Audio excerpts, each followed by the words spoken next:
ఇస్తారు కదా, పర్మిషన్స్ ఉంటాయి. లైసెన్స్ లేకపోతే ఖచ్చితంగా లైసెన్స్ తీసుకోవాలని చెప్పేసి చెప్తాము. లైసెన్స్ లేకుండా ఉంటే వాళ్ళ మీద యాక్షన్ తీసుకుంటాం. సార్ అవి చెప్తారు సార్, అంటే పాలు కూడా తేడా ఉన్నాయని చెప్పారు.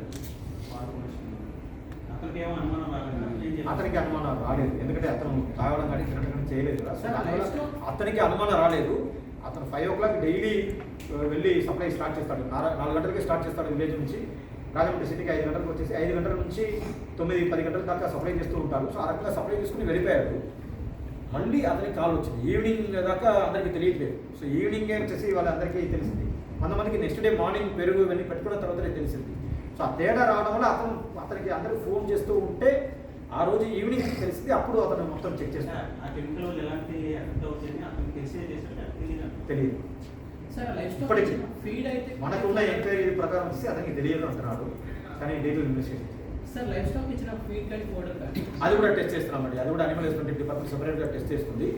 కానీ ఇప్పుడు అదే పాలు ఏ రైతు అయితే ఇచ్చారో ఆ రైతులు ఎప్పుడు కూడా వాళ్ళు కొంచెం దాచిపెట్టుకుని వాళ్ళు సొంత ఉపయోగానికి దాచిపెట్టుకుని మిగతాది అమ్ముతారు. సో అలా దాచిపెట్టుకుని అది తాగిన వాళ్ళకి ఏం కాలేదు. సో దానివల్ల ఇప్పటి వరకు అది మనకు పెద్ద ఇష్యూగా కనిపించట్లేదు. కానీ